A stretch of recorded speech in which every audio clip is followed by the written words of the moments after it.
Muy buenos días, hermanos. Abran sus Biblias, por favor, en Apocalipsis, capítulo 8, versículo 13. En esta mañana vamos a dar estudio o análisis a este versículo y de esa manera terminamos el estudio del capítulo número 8 del libro de Apocalipsis. Un estudio que está siendo muy edificante, también un poco complejo, que requiere toda la atención, pero especialmente toda la gracia del Espíritu Santo de Dios para entender. Apocalipsis capítulo 8, segunda serie de las trompetas, la serie de los juicios. Dijimos que a medida que avanza el libro de Apocalipsis se pone más complejo, no solo en su argumento, sino también en las acciones punitivas que vienen de Dios sobre las acciones de los hombres para juzgarlos. En esta serie son advertencias, pero advertencias severas, advertencias contundentes que se muestran a través de realidades de la naturaleza, como la creación, y a través de realidades económicas, como la carestía, la escasez, la falta de producción, también a través de enfermedades, de diversas realidades de contaminación, que todas esas son advertencias contundentes que Dios hace a toda la sociedad, a toda la humanidad para que se arrepienta. El versículo que nos ocupa hoy dice: y miré y oí a un ángel volar por en medio del cielo diciendo a gran voz: ¡ay, ay, ay de los que moran en la tierra, a causa de los otros toques de trompeta que están para sonar los tres ángeles! El versículo número 13 del capítulo 8 de Apocalipsis nos va a plantear un interludio en el desarrollo de las trompetas. Vimos las primeras 4 trompetas, ahora vamos a tener un interludio que está presente a través de esta manifestación y luego vendrán las 3 trompetas siguientes de juicio. Recordemos que en los primeros 7 sellos también hubo 4 sellos, un intervalo y los 3 sellos siguientes, es decir, se conserva la misma estructura estilística del libro y de esa manera es mucho más fácil comprender. El versículo dice: y miré y oí a un ángel volar por el medio del cielo. Jesucristo, Cordero Vencedor, es nuestro eslogan. Y recuerden que una y otra vez hemos dicho que cuando el texto dice vi a un ángel o vi un ser y claramente no lo identifica, con gran precisión pudiésemos atrevernos a decir que ese ser representa o simboliza a Jesucristo, que es descrito como el otro ángel. Lo vimos en el capítulo anterior. En esta oportunidad dice: y miré y oí a un ángel. No dice cuál ángel. Recuerden que estamos en una serie de 7 ángeles que están con 7 trompetas claramente descritos. Pero recuerden que nosotros vimos en los capítulos primeros, capítulo 4, vimos que había 4 seres vivientes, ¿recuerdan? Y dijimos que los 4 seres vivientes representan 4 aspectos de la obra perfecta de Jesucristo históricamente revelado. Dijimos que hay 4 seres vivientes, uno con figura de becerro, uno con figura de águila, uno con figura de león y uno con rostro humano. Y dijimos que esos 4 seres vivientes representan 4 aspectos de la obra perfecta de Jesucristo. Jesucristo como Dios, Jesucristo como hombre, Jesucristo como rey y Jesucristo como siervo o como cordero inmolado. En algunas versiones antiguas o en algunos manuscritos antiguos, en este versículo no dice y miré y oí a un ángel volar, sino que en manuscritos antiguos dice y miré y oí a un águila volar por en medio del cielo. Y esa variación que nosotros tenemos en cuanto a manuscritos es rica porque nos ayuda a recordar una de las manifestaciones de los 4 seres vivientes, porque uno de los 4 seres vivientes tiene figura de águila. Y dijimos que el águila es un animal que representa las alturas, o lo alto, o lo majestuoso. Y cuando en Apocalipsis capítulo 4 se representa a Jesucristo como un águila volando, dijimos que claramente indica la divinidad de Jesucristo. Es decir, Jesucristo que está por encima y que no puede ser representado de una manera terrenal o baja, sino de la forma más alta, que el águila es uno de los animales que representa las alturas, que tiene la visión más aguda y que alcanza un vuelo muy alto que es difícil que otro águila creada por el Señor, otro animal, perdón, creado por el Señor pueda alcanzar.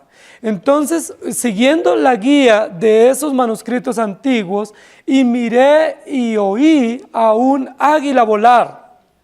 Ahora es interesante que en varios lugares de la Escritura el águila es usada para anunciar juicios. Es decir, el águila está asociado con el anuncio público de juicios de parte de Dios. Deuteronomios 28:49 dice: Jehová traerá contra ti una nación de lejos, del extremo de la tierra, que vuele como águila, nación cuya lengua no entiendas. En Oseas capítulo 8, versículos 1 al 3 dice: pon a tu boca trompeta, como águila viene contra la casa de Jehová, porque traspasaron mi pacto y se rebelaron contra mi ley. A mí clamará Israel: Dios mío, te hemos conocido. Israel desechó el bien, enemigo lo perseguirá. Y luego en Habacuc capítulo 1 versículo 8 dice: sus caballos serán más ligeros que leopardos y más feroces que lobos nocturnos, y sus jinetes se multiplicarán, vendrán de lejos sus jinetes y volarán como águilas que se apresuran a devorar. Textos del Antiguo Testamento que relacionan los anuncios públicos de juicio con el águila. Es decir, el águila no solamente representa visión, no solamente representa majestuosidad o vuelo alto, sino que también es usado en la Escritura como una metáfora para anunciar o para advertir juicio. Claramente estamos ante anuncios contundentes de juicio. El versículo que estamos estudiando hoy dice que a gran voz se pronunciarán unas advertencias de juicio. Por eso algunos manuscritos antiguos dicen que la palabra allí correcta sería: vi un águila preparándose para advertir o para anunciar juicio. Por supuesto, esta manifestación o este uso en estos manuscritos lo que nos recuerda es que semejante a un águila es Jesucristo, que viene del cielo, que es el Hijo de Dios, que tiene el vuelo más alto, más sublime y majestuoso, y que es el único que tiene la autoridad para advertir y anunciar juicio. Es decir, de las 4 manifestaciones de los seres vivientes, aquella que representa la divinidad o la majestuosidad de Jesucristo es la que es asociada con el águila, es decir, el juicio viene del cielo. Recuerden que las primeras 4 trompetas, ¿de dónde se escucharon los toques? En el cielo. ¿Y de dónde descendieron las manifestaciones celestes o luminosas? Del cielo. Es decir, claramente estamos ante una serie que se ejecuta en el cielo, pero los efectos se ven o se observan en la tierra. Y miré y oí a un ángel volar por en medio del cielo diciendo a gran voz. Recuerden que nuevamente estamos ante lo que se ve y lo que se escucha. Miré y oí un ángel volar. Y llama mucho la atención nuevamente cómo se asocian estas dos realidades, como lo hemos dicho en capítulos anteriores, tiene que ver con manifestaciones audiovisuales.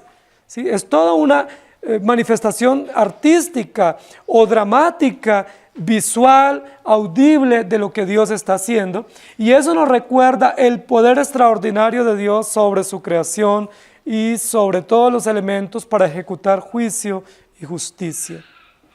¿Qué es lo que se dice a gran voz en este texto que nos ocupa hoy? ¡Ay, ay, ay! Estamos ante una manifestación dramática de advertencia del juicio de Dios, pero solamente es un preámbulo. En este momento esta manifestación dramática no es real en el sentido de que se esté ejecutando, sino que es un llamado de atención, es una advertencia previa para el desarrollo de los ay que vendrán. Si ustedes miran en el capítulo 9, el capítulo 9 comienza a describir los ay. Pero en esta oportunidad, de manera sintética, se nos advierte, es un preámbulo, es un prólogo a lo que viene. Es un prólogo, pero un prólogo dramático. ¡Ay, ay, ay! Y yo quisiera, para efectos de nuestra comprensión y que fuera un poco más claro en nuestras mentes, en nuestras conciencias esta enseñanza, que nosotros recordáramos que algunos biblistas han dicho que Juan, el que escribe este libro, no es el mismo discípulo. Y ellos dicen que no puede ser el discípulo amado por varias razones. Una, porque el estilo de las cartas de Juan y el estilo del Evangelio de Juan es diferente al estilo de Apocalipsis. Entonces ellos dicen, conservan dos estilos distintos, no puede ser el mismo. Otra razón por la cual dicen que no puede ser el mismo es porque la época en la que se escribe el Evangelio es antes del año 70, probablemente en el año 65 antes de Cristo, pero la época en la que se escribe el Apocalipsis es cerca del año 100. Entonces las dos épocas no coinciden. Entonces ellos dicen, como se escribió en épocas diferentes, lo más probable, casi seguro, es que no sea. Y lo otro que ellos dicen que no puede ser el mismo Juan, es porque el Juan que escribe Apocalipsis es como si fuera casi un psicópata, ¿sí? Usa argumentos delirantes, alucinantes, místicos, que llaman la atención, casi como si sufriera de alucinaciones este escritor, porque ve visiones todo el tiempo, describe realidades, dice que ve algo, pero no describe lo que ve, sino lo que escucha. Entonces alguien dice, es como si fuera un subliminal, es casi como si él tuviera una visión, como si tuviera trastornos en su mente, en su visión, porque delira, alucina todo el tiempo, no puede ser el mismo Juan. De hecho, para muchos, Juan o el libro de Apocalipsis es simplemente de una interpretación alegórica, pero no de una interpretación literal. Es decir, solo se puede alegorizar porque no hay verdades reales, sino verdades subjetivas, verdades que son susceptibles de interpretación, pero no verdades reales como principios contundentes. Nosotros tenemos que rechazar estos argumentos. Rechazamos estos argumentos, porque claramente Juan, que escribe Apocalipsis, es el discípulo amado. Y claramente, aunque se escribe en dos épocas distintas, es el mismo Juan escribiendo el mismo Evangelio, la misma conclusión o síntesis del pacto eterno de la redención. Y sabemos que el estilo es diferente, no porque sea otro el escritor, sino porque son diferentes los propósitos por los cuales se escribe. Juan se escribe para presentarnos una biografía, una síntesis de la obra perfecta de Jesucristo aquí en la tierra, pero Apocalipsis se escribe para advertir de manera categórica los eventos finales que sintetizan todo el plan de la redención. Recordemos que Juan se escribe para presentar una visión del Evangelio, pero Apocalipsis se escribe para presentar una síntesis del pacto de redención. El uno tiene un propósito biográfico, el otro tiene un propósito judicial. El uno tiene un propósito de mostrarnos narraciones del Evangelio y el otro acciones punibles contra los hombres, no solamente contra los creyentes. Por eso vemos las diferencias. No es que Juan sea un psicópata, que tiene psicosis, delira y tiene profundas ansiedades y trastornos y por eso escribe esto con argumentos negativos o vengativos o destructivos. Lo que vemos es que Juan tiene un propósito diferente al que tenía en el Evangelio. El libro de Juan en su Apocalipsis nos va a ayudar a entender las exclamaciones. Todos nosotros usamos las exclamaciones. ¡Ay! En nuestro diario expresión. Pero yo quiero que nosotros hagamos distinción porque esas exclamaciones y el uso que nosotros tenemos de esas palabras, que serían o las palabras homófonas o palabras parónimas, es distinto. A veces nosotros pronunciamos con la misma sonido, pero las palabras se escriben diferente. Hay tres palabras en nuestro idioma que básicamente se escriben o se pronuncian similar, pero su significado es distinto, ¿sí? Una palabra es hay, del verbo haber, ¿sí? Hay, ¿sí? Por ejemplo, hay esto, hay aquello, del verbo haber. Esa es una palabra común en nuestro vocabulario, hay del verbo haber. Pero hay otra palabra que es similar y es ahí. Se escribe diferente, tiene una acentuación diferente, es una palabra aguda, pero es diferente en su expresión. Esa palabra ahí ya no es un sustantivo, sino que es un adverbio, ahí, de lugar, ¿cierto? Ahí le dejé eso, o ahí lo puede encontrar. No es del verbo haber, es un adverbio de lugar. Pero tenemos otra palabra que es hay. Es una exclamación. Generalmente se usa con signos de admiración. ¡Ay! Para expresar sentimientos, para expresar emociones, ¿cierto? Esa no es ni una forma verbal, ni es un adverbio, sino que esa es una interjección. Entonces tenemos hay, del verbo haber, tenemos ahí, que es un adverbio de lugar, y tenemos hay, que es una interjección o una exclamación. ¿Sí me estoy haciendo entender? Yo quiero que ese sea el título de nuestra prédica hoy. Ahí, hay. Y usamos los tres en conjunto, ¿sí? Una especie de trabalengua. En este texto, ahí, en ese texto, ahí, hay. Es decir, en este lugar, ahí, vamos a encontrar, o va a haber, un hay, o una exclamación. Ahí, hay. Y yo quiero que nosotros entremos en materia, queridos hermanos, porque el texto es supremamente rico en argumentos, supremamente rico en contenido, y es un texto que nos deja impávidos, paralizados, quietos ante lo que va a venir. Y miré y oí, dice Juan, a un ángel volar por en medio del cielo, diciendo a gran voz. Recuerden que en esta serie todo lo que se está escuchando es a gran voz. Eso nos pone varias advertencias como preámbulo. Una de ellas es que el sonido se emite en el cielo, pero tiene que ser a gran voz para que se escuche en la tierra. Otra razón por la cual se escucha a gran voz, porque cuando Dios habla, habla fuerte y contundente, especialmente cuando habla con advertencias de juicio. Y miren que aún nosotros lo usamos.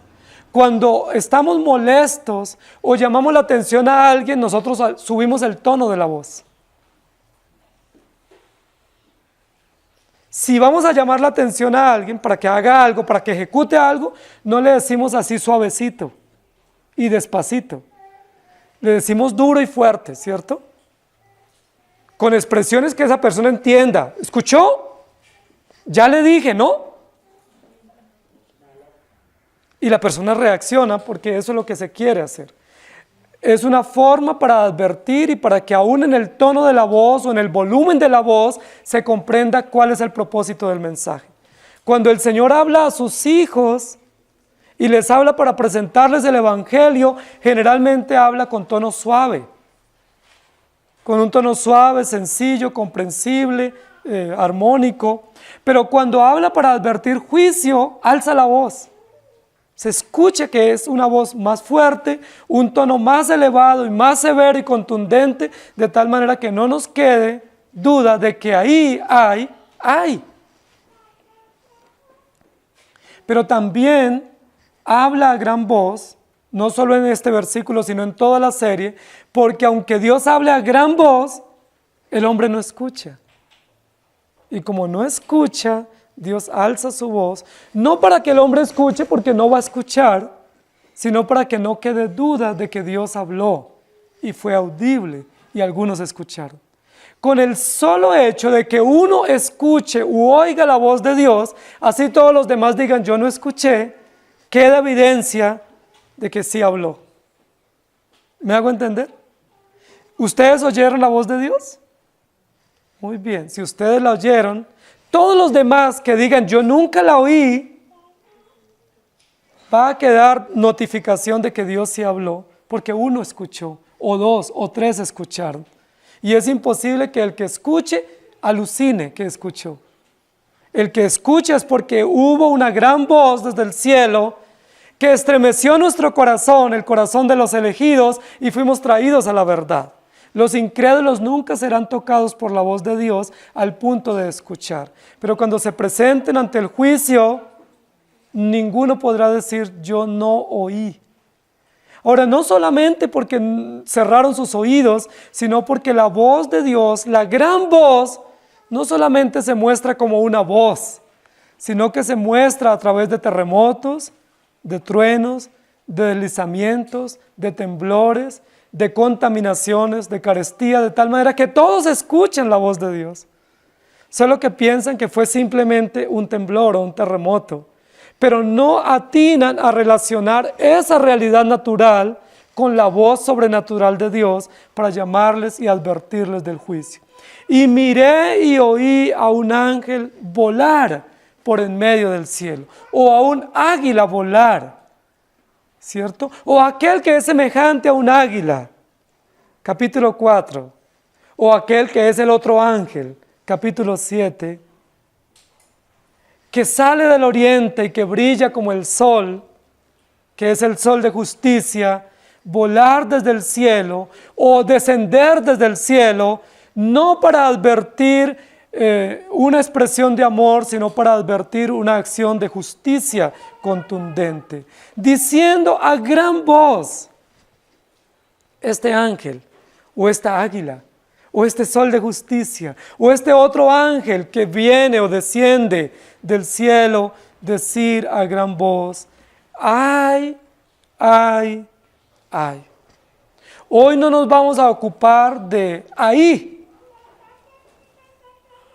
porque no es lo que dice el texto, pero sí vamos a ver que ahí en ese texto, es decir, el adverbio ahí nos va a servir para ver que en este lugar del texto, en este lugar de la escritura, vamos a encontrar una advertencia severa.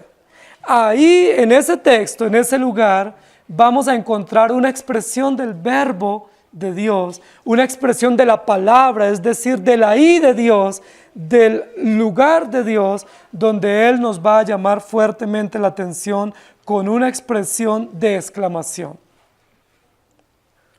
¡Ay! Son muchos los lugares en la Biblia donde vamos a encontrar ¡ay! Exclamación. De ahí viene la expresión coloquial nuestra, ¡ay, ay, ay! Que sería ¡ay, ay, ay! ¡Ay, ay, ay!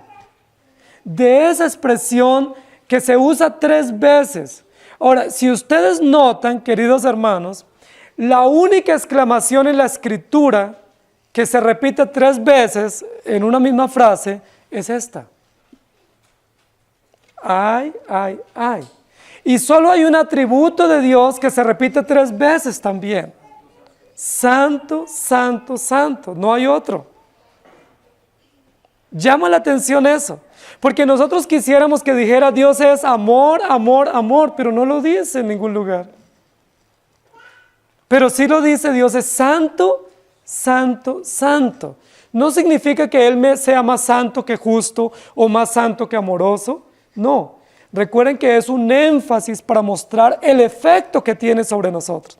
Y si Dios es santo, santo, santo, ¿cuál es el efecto para nosotros? Ay, ay, ay. Porque solo un Dios santo, santo, santo, es decir, justo, perfecto y veraz, puede hacernos clamar y exclamar, ay, ay, ay. Noten la relación. No es casual la relación. Casi que aquí estuviera diciendo que los ángeles en el cielo proclaman la santidad de Dios, pero los impíos en la tierra que proclaman. Ay, ay, ay. El atributo más odiado por el hombre es la santidad de Dios.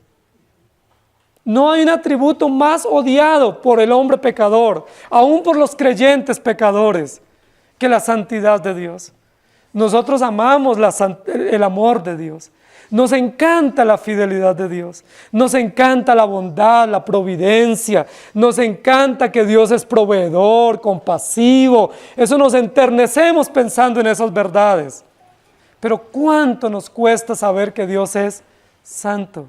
Porque un Dios santo no dará por inocente al culpable. Mientras los ángeles proclaman, y ya lo vimos en los capítulos 4 y capítulo 5, santo, santo, santo, los impíos en la tierra sufren los efectos devastadores de la santidad justa de Dios, y lo único que podrán decir es, ay, ay, ay.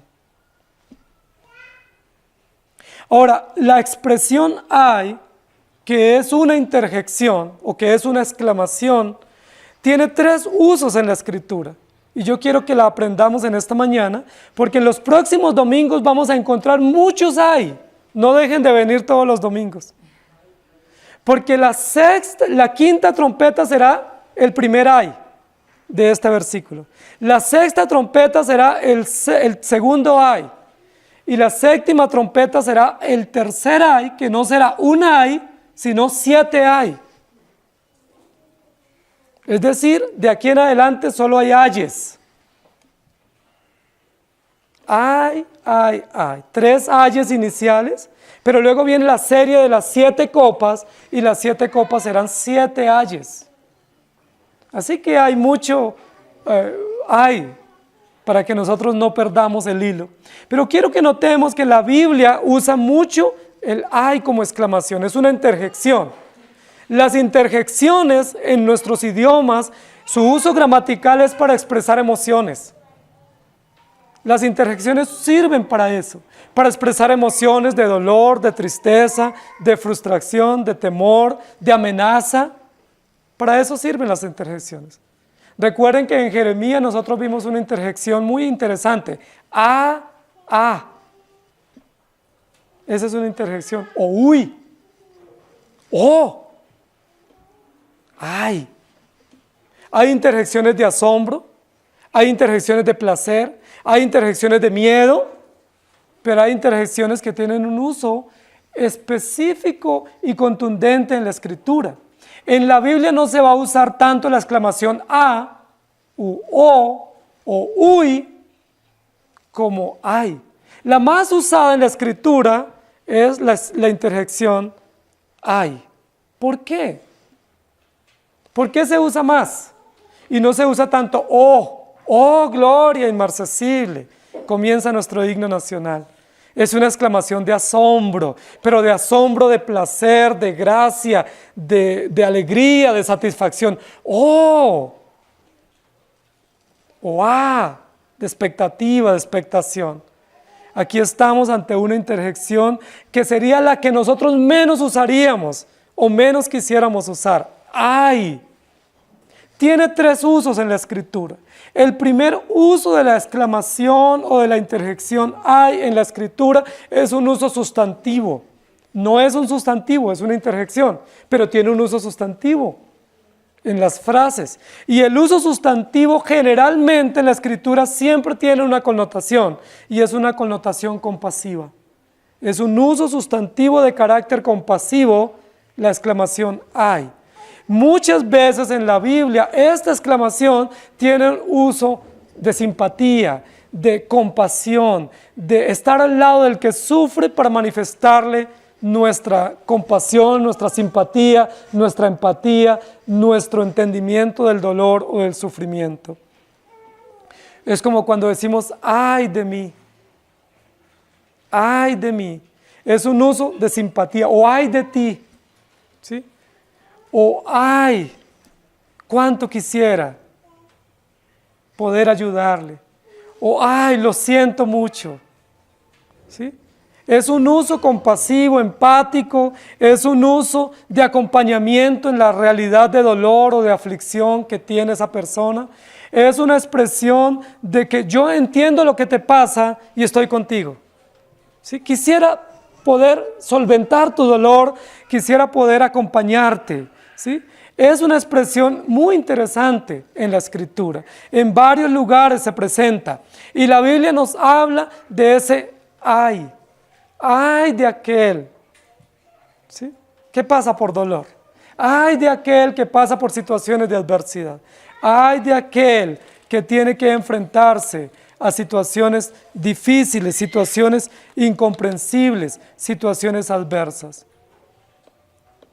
Mateo 24:19 dice, mas ay de las que estén encinta y de las que críen en aquellos días.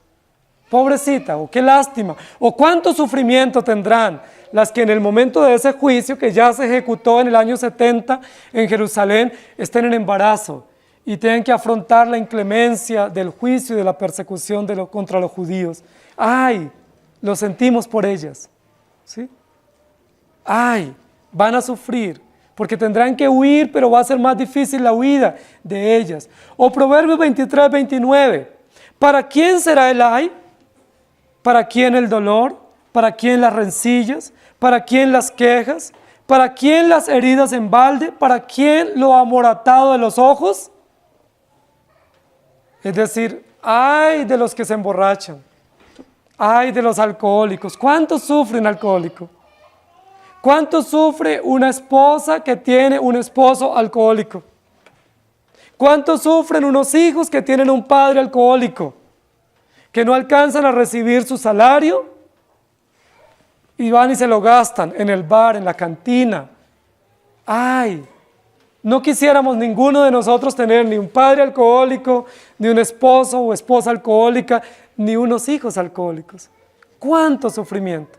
Dice que ojos morados, alucinaciones, borracheras, se caen, se embriagan, no llegan a la casa. ¡Ay de ellos!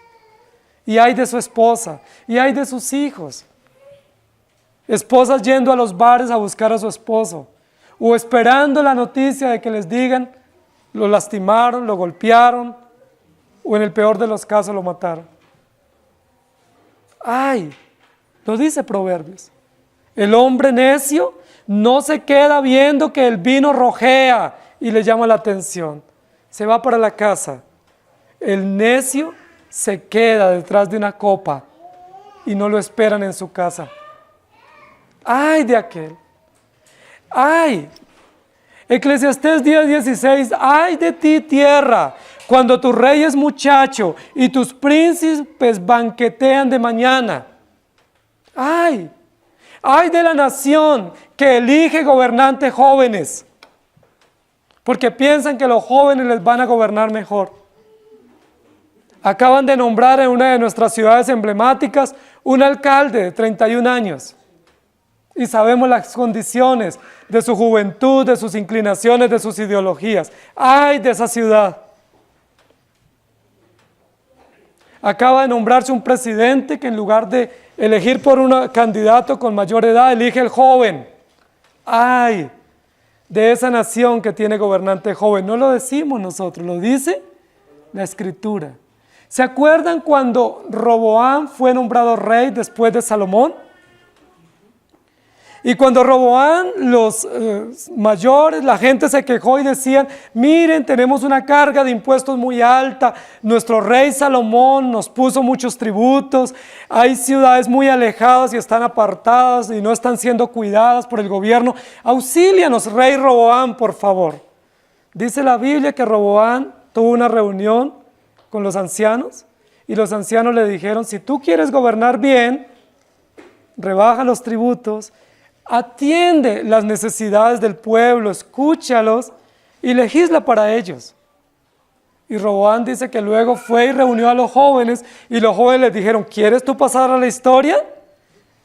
Elévale los tributos, dales una carga dura, que sientan la mano pesada. Y Roboam le gustó ese consejo, porque Roboam era joven.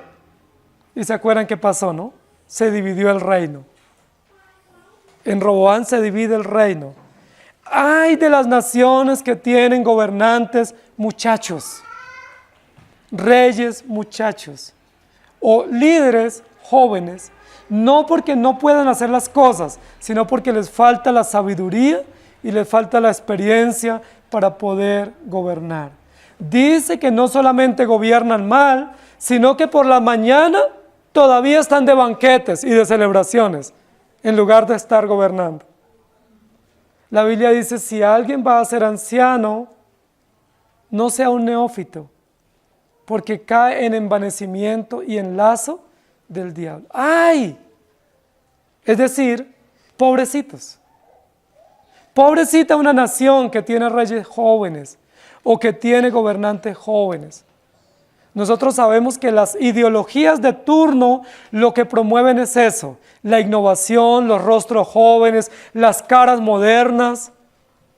Eso promueven las ideologías, pero la Biblia dice, inclínate ante las canas, inclínate ante la sabiduría, respeta al anciano y que los gobernantes que ustedes tengan sean personas con sabiduría y con experiencia. ¡Ay de nosotros si tenemos gobernantes jóvenes! El primer uso que se da a esta expresión interjectiva es, pobrecitos, qué lástima de un hombre alcohólico, de una familia con hijos alcohólicos, de una nación que tiene gobernantes jóvenes. ¡Ay de esa nación! Es un uso compasivo, es un uso sustantivo, es un uso para decirnos que nosotros debemos velar por los principios de la Escritura, porque si no velamos, ¡ay!, vamos a sufrir. No vamos a sufrir condenación, no está hablando de condenación. No vamos a sufrir de un dolor propio que se inflige sobre el cuerpo, sino vamos a sufrir las consecuencias de una sociedad con gobernantes sin experiencia o sin buenos principios. Nosotros ya nos estamos preparando como nación para una época electoral. Y nosotros debemos comprender, hermanos queridos, que a nosotros nos rigen principios absolutos. Y que esos principios absolutos tenemos que verlos reflejados en aquellos que se postulan a los puestos públicos. Si bien es cierto, no son temerosos de Dios, debemos ver que principios generales y absolutos del Evangelio se vean reflejados en esos a quienes nosotros vamos a respaldar. Si no se ven reflejados, ¡ay!, pobres nosotros, pobre la nación, que nombra reyes y gobernantes que no les saben dirigir sabiamente y que les van a llevar a mayor dolor, a mayor carga tributaria, a mayor inmoralidad, a mayores consecuencias para el bien integral de la sociedad. ¡Ay! Por eso la Biblia dice, no os unáis en yugo desigual. Muchos jóvenes no quieren comprender estos principios y han ido en contra de ellos. ¿Cuál es la consecuencia? ¡Ay! Se casaron con un hombre que posiblemente era muy atractivo y adinerado, pero que era alcohólico, que amaba las drogas, que amaba las diversiones, que no amaba el Evangelio. ¡Ay de esa mujer! ¡Ay de esos jóvenes que se fijan en las personas que no son correctas y atraen para sí tantas consecuencias y tantos efectos! ¡Ay! El primer ay en la Biblia se encuentra en Proverbios. El rey Salomón supo con lujo de detalles lo que significa sufrir esta expresión del ay compasivo, porque él, siendo rey y siendo lleno de tanta sabiduría de parte de Dios, se volvió necio. Y dice la Biblia que amó los placeres, y amó los banquetes, y amó las fiestas, y amó el alcohol. Y cuando Salomón escribe el libro de Proverbios y luego Eclesiastés, él lo escribe después de haber pasado por esas realidades de frustración, y él dice, ¡ay! Todo es vanidad. Si hubiera sabido o si me hubiera cohibido de esas andanzas, otra historia contaría. ¡Ay de aquellos que se consideran sabios, pero son necios! ¡Ay de aquellos que son tercos y se hacen culpables de sí mismos! ¡Ay! Es decir, es un uso compasivo, como cuando nosotros decimos, pobrecito, lo sentimos, ni modo. ¿Sí? ¡Ay! El segundo uso que se va a dar en la Escritura con relación a esta expresión de interjección, ¡ay!, es un uso emotivo. Primero, un uso compasivo, sustantivo. El segundo, un uso interjectivo, emotivo. Es una palabra para expresar lamento y dolor. La Biblia la va a usar en muchas oportunidades, pero la va a usar cuando hay un dolor propio. Ya no es un dolor de algo común o de una consecuencia que yo acarreo, sino especialmente esa expresión se usa para hablar de situaciones muy profundas de dolor, como la muerte. ¿Se acuerdan cuando murió el hijo de David? ¿Cómo David se lamentaba? ¿Se acuerdan cuando le llega la noticia a David de que Absalón ha sido muerto? Que primero fue colgado, quedó colgado en un árbol y luego lo remataron con la espada, con 3 dardos. ¿Recuerdan cómo exclamaba David? ¡Ay! Absalón, Absalón, Absalón, Absalón, hijo mío, ¡ay! Absalón. Es el uso emotivo, pero es un uso emotivo asociado no con placer, no con alegría, no con expectación, sino con profundo dolor, con suspiros, con quejidos, con endechas profundas, generalmente fúnebres. Es el uso que da Jeremías en sus endechas. El libro de Lamentaciones es el libro del ay, pero no el ay sustantivo, sino el ay emotivo. Es decir, cuánto dolor tengo. Cuán perplejo, cuán desconcertado estoy por esto que me está pasando. Cuánta aflicción, cuánta amenaza tengo por esto que golpea mi corazón. ¡Ay! Recuerden que cuando el ángel le advierte a María que iba a ser la elegida para ser la madre del Salvador, le dice, y una espada traspasará tu corazón. ¡Ay! ¡Cuánto dolor nos traen nuestros hijos! Y no es el dolor compasivo, es el dolor que nos deja perplejos, que no sabemos qué hacer. ¡Ay! Cuando nacen, nos enternecemos viendo todos sus detalles, pero cuando van creciendo, ¿qué pasa con nuestros hijos? El ¡ay! Se convierte en ¡ay, ay, ay! Jeremías es experto en endechas. No hay otro profeta en la Escritura que nos haya dejado por escrito un libro de endechas, es decir, de canciones fúnebres, de canciones para cantar cuando se parte alguien, de canciones para cantar cuando hay dolor y no hay explicación a ese dolor, de canciones para cantar cuando estamos perplejos y desconcertados por algo o por alguien. La Biblia no nos enseña a cantar al despecho. No le cantamos al despecho nosotros. Le cantamos a Dios diciendo, ay Señor, no entiendo, pero tú eres soberano. Nosotros en nuestros himnos, en nuestros salmos, tenemos una lista de himnos o de salmos para cantar cuando hay endechas, o cuando hay muertes, o cuando hay realidades funerarias. Esas realidades, cuando no entendemos, tenemos que decir, ay, cuánto me duele esto. No entiendo, pero tú eres soberano.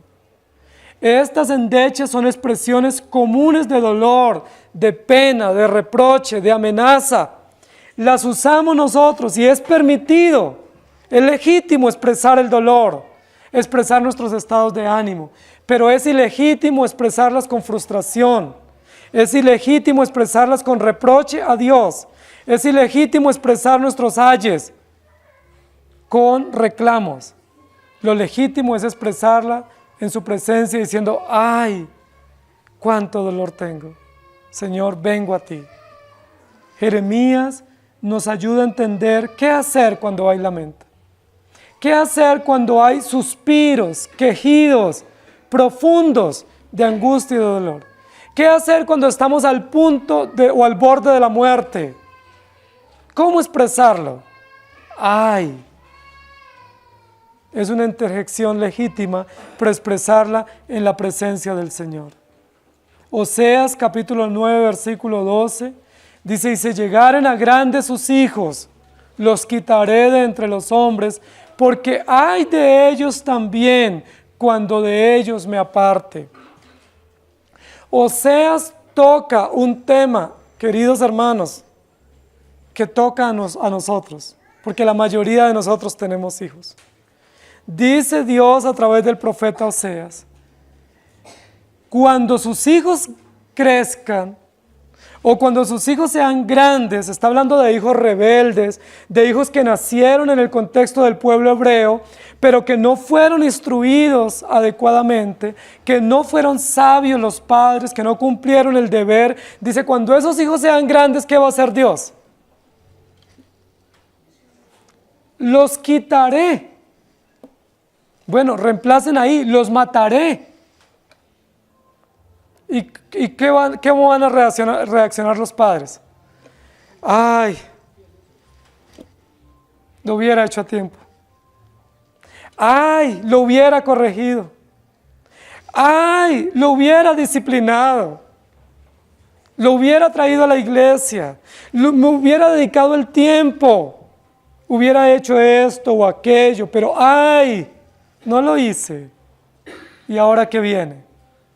Dolor inevitable.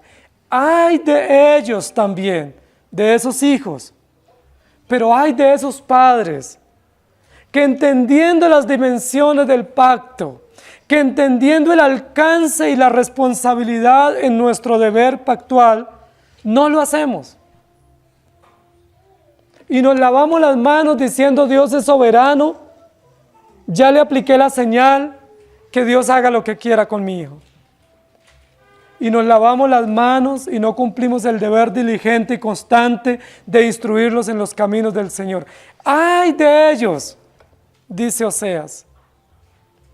Y en el versículo 13 del capítulo 7 dice también, ¡ay de ellos porque se apartaron de mí!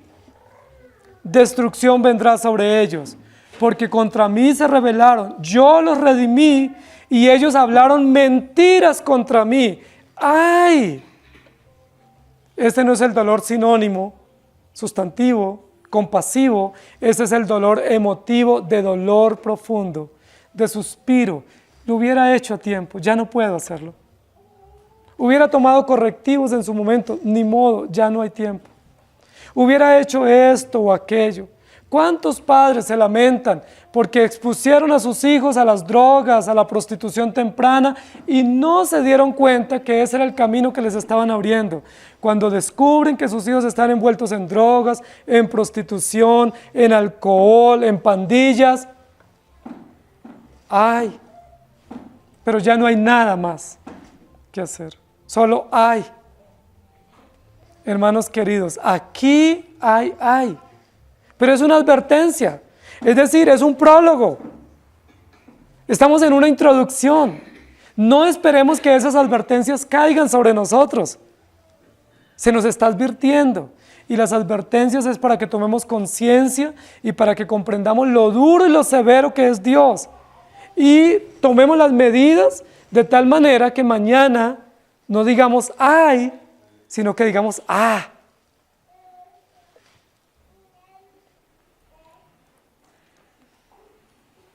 Oseas es fuerte al decir que los hijos se pueden apartar de Dios. A veces me temo que nosotros con la teología del pacto, que es una teología tan bella, que es unos principios tan coherentes y tan estructurados que dan gozo y esperanza a nuestra vida, nos dormimos en los laureles y nos quedamos en la letra y no vamos al propósito y a lo que implica en ese propósito para nosotros como padres, de ser responsables por nuestros hijos. ¿Hasta cuándo nosotros como padres debemos responder a Dios por nuestros hijos? ¿Primera infancia solamente? ¿Hasta su adolescencia? ¿Hasta los 18 años? ¿Hasta cuándo debemos responder por ellos ante Dios? Hasta que Dios los llame a su presencia. Porque aquí hay. Es una advertencia. Nuestros hijos se pueden apartar porque nosotros no les hemos instruido, no les hemos puesto límites o no les hemos estorbado. Dice la Biblia, se rebelaron, yo los redimí. Eran circuncidados, habían recibido la señal, habían sido instruidos en la escuela dominical cuando niños. ¿Qué pasó? ¡Ay! ¡Cuánto dolor! Que nuestros hijos se aparten de Dios. Quedamos perplejos y ya no tenemos más que hacer porque solo hay una oportunidad. es una advertencia. Cuando vengan las aflicciones, cuando vengan las canciones fúnebres, que nosotros podamos tener la satisfacción de haber cumplido el deber. Jeremías les advirtió al pueblo y el pueblo no entendió. Cuando el pueblo pasó por el exilio, todos se lamentaban y lloraban. Y dice la Biblia que se desconsolaban y se descoyuntaban y no caminaban de las fatigas angustiantes por lo que estaban pasando. Dice la Biblia que el pueblo colgó sus instrumentos, enrolló todo lo que tenían, sus lienzos, no leían, no cantaban, no comían de la depresión tan profunda que tenían, de la angustia. Y lo único que pudieron hacer fue cantar endechas. Pero Jeremías les advirtió 20, 30 años antes. ¿Por qué no se arrepintieron? ¿Por qué no lo tomaron en serio? Hermanos queridos, a nosotros nos puede pasar también. Tenemos el Evangelio, tenemos las advertencias, pero a veces no las tomamos en serio. Amós capítulo 5, versículos 16 al 18 dice: por tanto, así ha dicho Jehová de los ejércitos, en todas las plazas habrá llanto, y en todas las calles dirán: ay, ay. Y al labrador llamarán a lloro, y endecha a los que sepan endechar. Y en todas las viñas habrá llanto, porque pasaré en medio de ti, dice Jehová. Ay de los que desean el día de Jehová. ¿Para qué queréis el día de Jehová? Será de tinieblas y no de luz. Hermanos, ustedes tienen hijos pequeños. Tenemos hijos pequeños.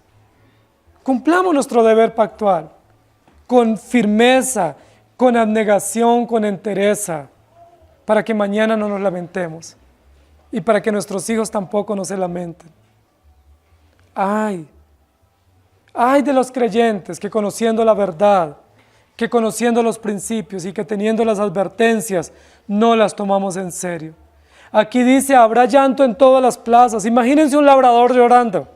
Si los labradores son recios y duros, son campesinos. El campesino generalmente no llora. ¿Quién dijo que un campesino lloraba porque la cosecha se perdía? ¿Quién dijo que un campesino lloraba porque una vaca abortaba? ¿O porque la semilla no daba buen fruto? Los campesinos no lloran generalmente. Los campesinos tienen esa capacidad de estar esforzados y luchar hasta el final. Pero aquí dice: los campesinos llorarán. ¿Por qué?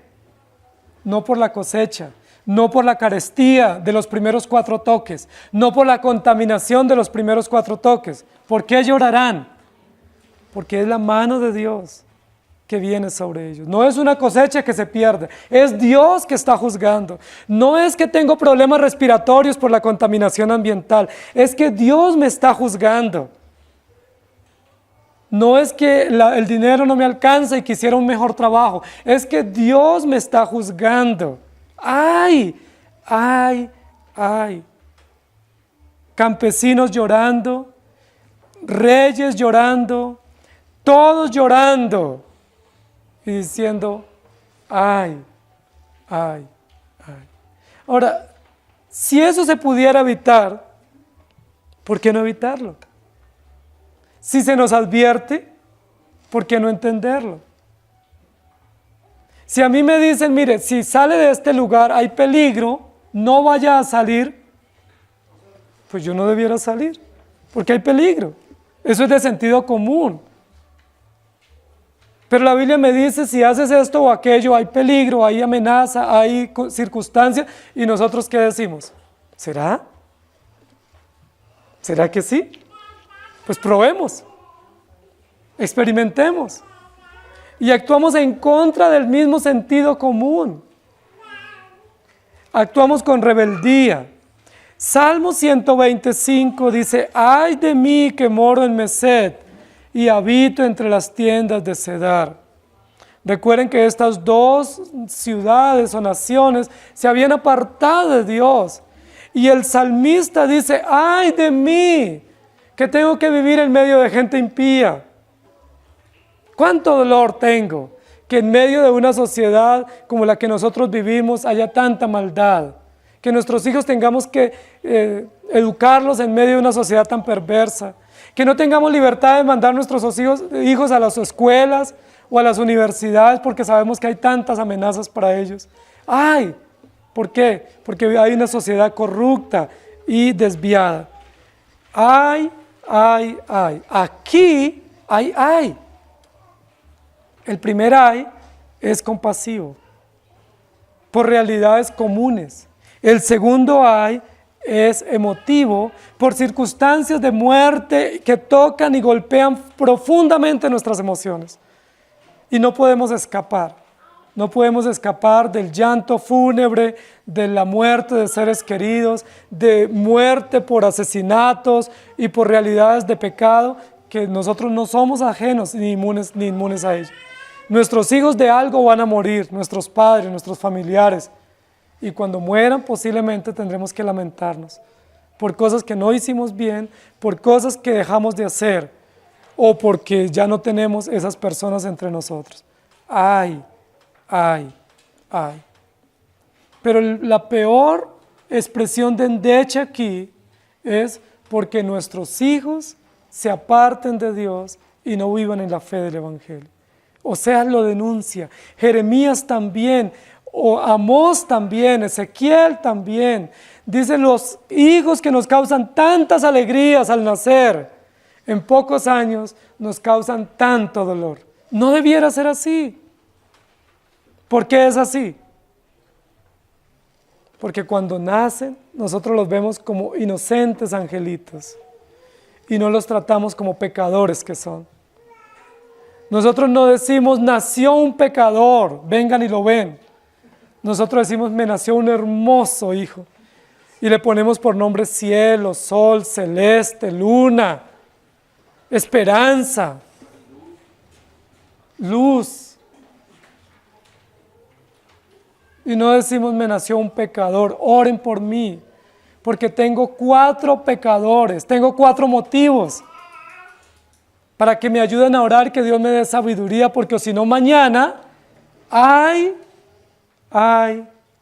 ¡Ay! ¡Qué dolor! Elí le pasó. La Biblia dice, Elí no estorbó a sus hijos, no les puso los límites, ni en el templo, ni en su casa, ni en ningún lado.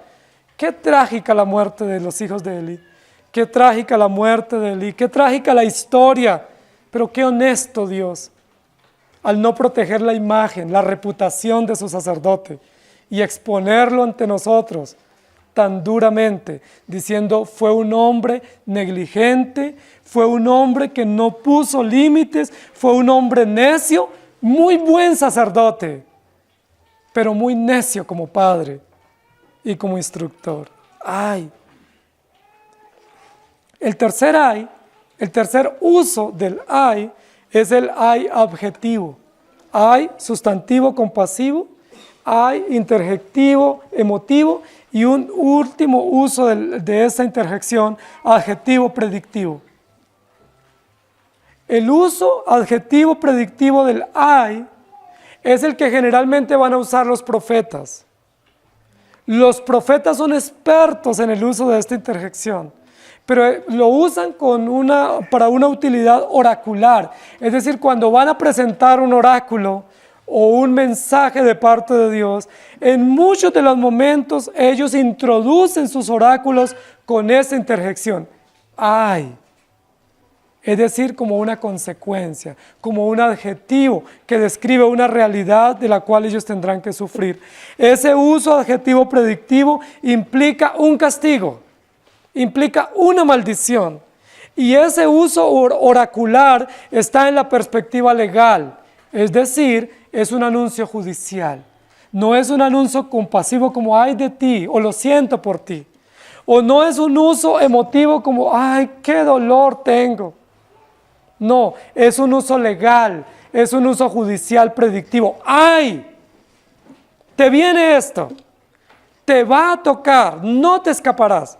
Y eso solo lo pueden hacer los profetas cuando daban palabras de Dios, oráculos especialmente judiciales, o los salmos imprecatorios que denuncian juicio, que denuncian acciones judiciales, punitivas de parte de Dios sobre las acciones de los hombres.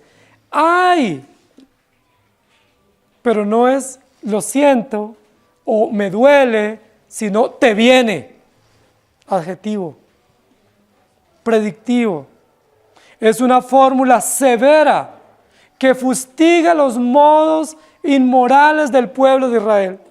Es una forma severa para advertir de lo que viene sobre aquellos que andan campantes y no se arrepienten. Ese ay predictivo, judicial, de maldición, recae no sobre los creyentes, amén, recae sobre los incrédulos. Ese es el ay de los incrédulos, porque los creyentes elegidos, cuando se nos advirtió ese ay, fuimos traídos a arrepentimiento. Pero para los incrédulos vienen esos ayes. Ay, ¿por qué Dios da estas denuncias judiciales de maldición, de sentencia sobre los incrédulos? ¿Por qué acciones? Y alguien diría, ¿Dios maldice? Dios no puede maldecir, Dios solo puede bendecir. Muy bien, Dios bendice a sus hijos, pero aquellos que obran mal vienen las consecuencias naturales que esa misma ley de Dios establece, y Dios maldice sobre la base de las acciones de los hombres incrédulos. ¿Por qué viene maldición a una sociedad? Por el pecado. ¿Cuáles son las formas de pecado que Dios denuncia severamente en la Escritura? Muy bien, hay causas comunes y yo quiero que ustedes las reconozcan. Los que se apropian de las casas de los pobres o de las viudas o de los huérfanos. ¿Conocen casos así? Del abogado que le colabora a uno o del juez que le dice no te preocupes, yo te ayudo, pásame la escritura. No te preocupes, cuenta conmigo, yo te defiendo. Y se queda con la casa, terrenos, propiedades. Nuestros gobernantes, lastimosamente, muchos de ellos entran con pocas propiedades y cuando terminan su presidencia, ¿cómo quedan? Con muchas propiedades. ¿Cómo las adquirieron? ¿Cómo adquirieron sus propiedades? Bueno, sencillo, los profetas ya dicen cómo las adquieren. Dice, le roban a la viuda, le roban al huérfano, los subsidios que iban para los pobres se quedan en los bolsillos de ellos, las medicinas que iban para los enfermos las cambian por dinero para ellos, añaden propiedad a propiedad, se hacen casas en las islas paradisíacas, compran propiedades hasta en la luna, hasta en Marte. ¿Por qué? ¿Porque son buenos empresarios? No, porque son corruptos, porque son ávaros y porque son codiciosos. ¿Qué dice la Biblia para ellos? ¡Ay! No pobrecitos. No es el ay sustantivo ni el ay emotivo, sino el ay predictivo. ¡Ay! Para aquellos que dictan causas o tuercen la ley, dice la Biblia. Aquellos que se prestan con soborno para torcer el derecho, para defender al culpable y condenar al inocente. ¡Ay! Tantos casos conocemos en nuestra justicia nacional, así, que condenan al inocente y absuelven al culpable. ¿Han escuchado esos casos? Nuestro sistema judicial está cargado de eso. Nuestro sistema parlamentario también, que se prestan con prebendas, con sobornos, con beneficios, sean de especies o en dinero, para cambiar el derecho, para torcer el derecho. Nuestro sistema militar también. La mayoría de los sistemas militares hoy se prestan para el soborno. Dice la Biblia que aún los líderes religiosos se prestan para el soborno, con una ofrenda, una primicia, una limosna o una siembra, que suena un poco mejor hoy en día. Alteran la justicia, dice la Biblia, ¡ay! De aquellos. Pero la Biblia también fustiga a aquellos que empobrecen a los pobres. Que a los que ya son pobres les causan mayor miseria y usan su pobreza como un discurso simplemente populista para ganar el poder. ¿Se han dado cuenta que en épocas preelectorales los candidatos de estrato 14 se van a los barrios subnormales. ¿Y a qué se van? A estar a favor del pobre. Y se visten con sencillez, y su discurso es acorde a las necesidades del pobre, y usan las necesidades del pobre para decirle: cuando yo sea presidente o candidato o esté en el poder, yo te voy a ayudar. ¿Y qué hace toda la gente? Vamos por él porque es el candidato de los pobres. ¿Qué dice la Biblia? ¡Ay!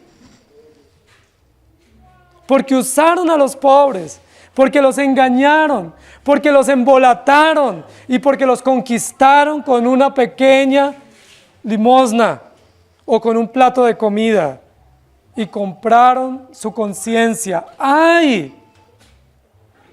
Pero también la Biblia dice que cuando alguien necesita ser defendido y los que están en la capacidad de defenderlo no lo defienden, sino que lo abandonan, ¡ay! De aquellos que pudiendo y debiendo ser compasivos, solidarios, estar a favor del pobre, de la viuda, del extranjero, del menesteroso, no lo hicieron, ¡ay! De aquellos. Sentencia, maldición, castigo. Pero ¿saben, queridos hermanos? Para no ir tan lejos, ¡ay! De los que viven moralmente bien, pero íntegramente mal. ¡Ay de los fariseos! ¿Se acuerdan del discurso de Jesús?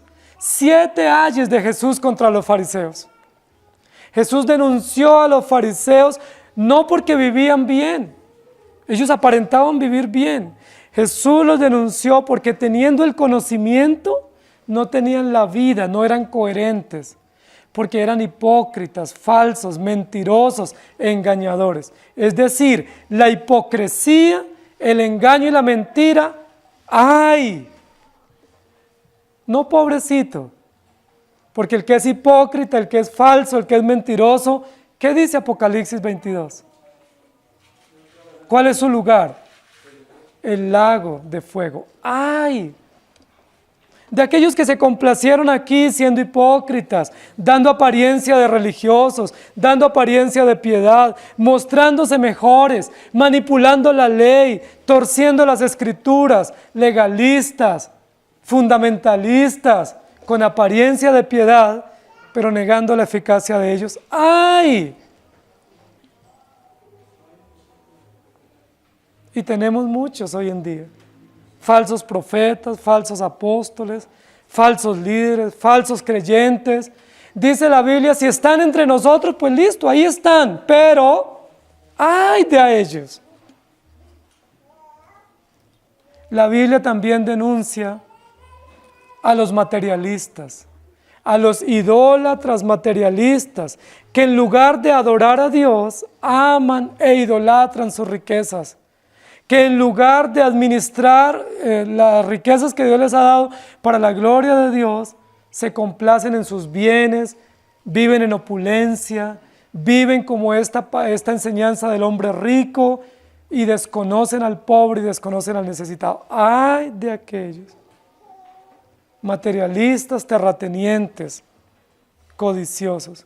Pero la Biblia también advierte a aquellos que son inmorales, que aquellos que promueven la inmoralidad, aquellos que hacen negocio con la inmoralidad, aquellos que venden lo inmoral como moral. Es que estamos en el siglo XXI, es que estamos en una época de avanzada, es que estamos en una época diferente. Lo inmoral se vende como moral, lo pecaminoso como moda. ¡Ay de aquellos! Pero la Biblia también dice, ¡ay de aquellos que engañan o utilizan a uno más pequeño! Redes de prostitución, redes de violencia familiar, redes de destrucción para niños, pedofilia, pederastia, trato indiscriminado, en indigencia, en armamento, en uso para droga de niños, de pequeños. ¡Ay de aquellos que los reclutan! posiblemente en la justicia temporal no van a sufrir las consecuencias. Es muy probable, pero no escaparán de la justicia divina. ¡Ay, ay, ay! Dios juzga también a los impenitentes, es decir, a aquellos que teniendo sobradas razones y motivos para arrepentirse, no se arrepienten, sino que son impenitentes, que endurecen su corazón, que dicen yo soy bueno y no tengo de qué arrepentirme. Yo no le hago nada mal, no le hago mal a nadie. ¿Han escuchado? De vez en cuando. Pero es que todo el mundo lo hace. ¿De qué me arrepiento? La mayoría hoy de los hombres y mujeres son como esos lugares comunes hoy que conocemos y que muchos van a marcar, justo y bueno. Es de uno y de todos creerse justo y bueno. ¡Ay de aquellos que se creen justos y se creen buenos! Porque dice la Biblia, no hay justo ni aun uno, y todos somos malos. ¡Ay! La Biblia también juzga a los intemperantes, a los que andan con lujo de detalles, logrando los antojos de su corazón. Intemperantes, sin límites, sin Dios, sin ley. ¡Ay de aquellos! La Biblia también habla de los jueces, de los senadores, de los militares, de los religiosos, de los creyentes, de los padres, de los hijos, de todos, que teniendo la verdad al alcance, la desprecian, la rechazan, la pervierten. ¡Ay de aquellos! Jeremías 13:27 dice, tus adulterios, tus relinchos, la maldad de tu fornicación sobre los collados, en el campo vi tus abominaciones. ¡Ay de ti, Jerusalén! ¿No serás al fin limpia? ¿Cuánto tardarás tú en purificarte? Ezequiel 13:3, así ha dicho Jehová el Señor, ¡ay de los profetas insensatos que andan en pos de su propio espíritu y nada han visto! Esa es una buena respuesta para los que dicen que yo vi, tuve una visión, tuve un sueño. Dios me dijo, ¿qué dice acá? Nunca han visto nada. Amós 6:1. Ay de los reposados en Sión y de los confiados en el monte de Samaria, los notables y principales entre los ancianos a los cuales acude la casa de Israel. Isaías 5:8. Ay de los que juntan casa a casa y añaden heredad a heredad hasta ocuparlo todo. ¿Habitaréis vosotros solos en medio de la tierra? Jeremías 22:13. Ay del que edifica su casa sin justicia y sus salas sin equidad, sirviéndose de su prójimo de balde y no dándole el salario de su trabajo. Ay de denuncia, ay punitivo, ay decretivo. Jeremías 23:1. Ay de los pastores, también hay pastores, ¿no? Que destruyen y dispersan las ovejas de mi rebaño, dice Jehová. Sofonías 2:5. Ay de los que moran en la costa del mar, del pueblo de los cereteos. La palabra de Jehová es contra vosotros, oh Canaán, tierra de los filisteos, y te haré destruir hasta no dejar morador.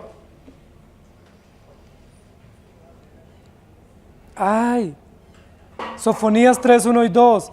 Ay de la ciudad rebelde y contaminada y opresora. No escuchó la voz ni recibió la corrección, no confió en Jehová, no se acercó a su Dios. Zacarías 11:17. Ay del pastor inútil que abandona el ganado, hiera la espada su brazo y su ojo derecho. Del todo se secará su brazo y su ojo derecho será enteramente oscurecido. Judas 1:11. Ay de ellos, porque han seguido el camino de Caín y se lanzaron por lucro en el error de Balaán y perecieron en la contradicción de Coré. Isaías 10:1. Ay de los que dictan leyes injustas y prescriben tiranía. Isaías 28:1, ay de la corona de soberbia, de los ebrios de Efraín, de la flor caduca de la hermosura de su gloria, que está sobre su cabeza del valle fértil, de los aturdidos por el vino. Isaías 29:1, ay de Ariel, ciudad donde habitó David, añadido un año a otro, la fiesta sigue en su curso. Ay, ay, ay. Aquí, ay, ay. 3 usos de esa interjección en la Escritura. Un uso compasivo, de lo siento por ti, ay de ti cuando hay dolor, cuando hay realidades difíciles, económicas, una expresión de compasión de Dios para nosotros y entre nosotros también. Un uso emotivo, ay, cuando hay consecuencias profundas de muerte, de dolor incomprensible, de amenaza, de empatía ante el sufrimiento de otros, realidades que enfrentamos los creyentes también, pero un uso decretivo, de maldición, de sentencia judicial. ¡Ay! Viene del juicio de Dios. Y quiero que recuerden, hermanos queridos, que estas expresiones de ay que nos va a describir Apocalipsis no son ni compasivas ni emotivas, son predictivas. Es decir, sobre quién van a recaer de manera directa, sobre los incrédulos. La iglesia presenciará ese momento y temerá. Es una advertencia de temor. Es una advertencia que nos muestra lo severo que es Dios. Isaías 45, 9 y 10 dice, ay del que pleitea con su hacedor. Recuerden que recientemente con esa avalancha que hubo en Mocoa, uno de los grandes líderes nuestros dijo, Dios no existe, y si existe es un déspota. Ese texto, ay del que pleitea con su hacedor. Ay del que dice, ¿por qué Dios no me hizo mujer? ¿Por qué me hizo en cuerpo ajeno? ¡Ay! Porque no está pleiteando con una sociedad, no está pleiteando con un sistema de leyes, no está pleiteando con una mentalidad retrógrada, está pleiteando contra su hacedor. El tiesto con los tiestos de la tierra. Dirá el barro al que lo labra, ¿qué haces? ¿O tu obra no tienes manos? Ay del que dice al padre, ¿por qué me engendraste? O a la mujer, ¿por qué me diste a luz? ¿Han visto hijos que le dicen eso a la mamá? Usted no es mi mamá. O usted no es mi papá. ¡Ay! Porque es una profunda expresión de necedad que trae juicio y consecuencia de dolor, pero de dolor judicial que viene de Dios. La pregunta es, ¿por qué Dios, Señor justo, amoroso y compasivo, castiga con ayes tan devastadores a la humanidad? ¿Por qué Dios, que es tan bueno, tan fiel y tan providente, desata su ira judicial implacable sobre esta sociedad? ¿Qué diríamos nosotros? No es justo. La Biblia dice, por supuesto que no es justo que el hombre viva sin Dios. Por supuesto que no es justo que el hombre, habiendo sido creado para su gloria, se deleite en el pecado sin Dios, sin ni siquiera sonrojarse. Por supuesto que no es justo que habiendo Dios diseñado el matrimonio, el hombre niegue el matrimonio o quiera vivir con relaciones abiertas. Es moderno hoy, ¿no? Tener relaciones abiertas. No es justo que habiéndonos creado Dios para que le adoremos, nosotros adoremos cualquier cosa, menos a nuestro Dios. Que habiéndonos creado Dios para que estemos de rodillas ante Él, nos arrodillamos ante cualquier cosa y no nos arrodillamos ante Él. No es justo que vivamos así, por eso Dios derrama su ira, y mientras Él es santo, santo, santo, y su pueblo grita y canta, y sus ángeles cantan, santo, santo, santo, los impíos solo podrán decir en el día final, ay, ay, ay. Porque aquí hay. Estamos advertidos, hermano. Estamos notificados. La notificación es una advertencia previa, pero de carácter judicial, que no puede ser pasada por alto. Cuando nos llega una citación de una fiscalía, de un juzgado, de una comisaría o de la policía, eso es serio. Yo no puedo decir, ay sí, no voy. No, te notificaron, tienes que ir. Hay un proceso abierto y va a seguir su curso, tienes que ir. Afortunadamente, por la infinita condescendencia de Dios, aún ahora es predictivo, advertencia. No es todavía el ay final, aquí es advertencia, aún hay tiempo de arrepentirse. Aún hay tiempo, queridos padres, para corregir la educación a los hijos. Aún hay tiempo para entender los principios y someternos. Aún hay tiempo para evangelizar a nuestros seres queridos y decirles arrepiéntanse, porque aún hay oportunidad. Mateo 5:16 dice, así alumbre vuestra luz delante de los hombres, para que vean vuestras buenas obras y glorifiquen a vuestro Padre que está en los cielos. Contrario a lo que dice el texto anterior, que la luz no se esconda y que la sal no pierda su sabor. Porque si pasa eso, ay de nosotros. Ay de los creyentes que teniendo el Evangelio, su luz está opaca y la sal no da sabor. Ay, que el Señor nos ayude. Amén. Querido Señor, nos recuerdas una vez más, nos adviertes, nos notificas, nos pones una cita para que comprendamos lo severo, lo seguro, lo preciso que eres y cuántos méritos hacemos para nuestro sufrimiento. Este texto que estamos aquí y todos los que vienen al frente en los próximos domingos son textos que quisiéramos nosotros que no estuvieran en la Escritura. Pero quisiéramos que no estuvieran porque tienen serias implicaciones para nosotros. De dolor, de castigos, de corrección, de trato duro, de afectaciones, de realidades que tendremos que cosechar. Ay de nosotros, Señor, perdónanos, ten misericordia de nosotros. Ya que estas verdades están y que testifican de tu carácter, doblega nuestro corazón a ti. No nos dejes pasar un día más sin doblegarnos ante ti, sin arrepentirnos de nuestro mal y sin suplicarte que tengas misericordia de nosotros. No queremos entonar la canción del impío o del necio.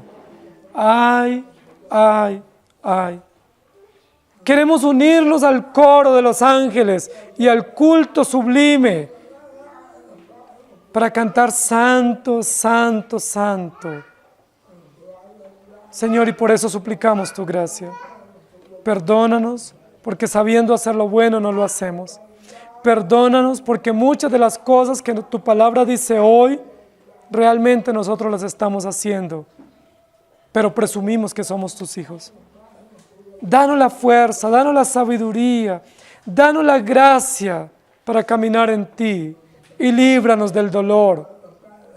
Y aun si viene el dolor por la muerte, por la rebeldía de nuestros hijos, por las consecuencias de malas decisiones, tráenos a ti aún con dolor, con lamento, con endecha, a tus pies arrepentidos, y que nuestro corazón no se endurezca y se vuelva más rebelde.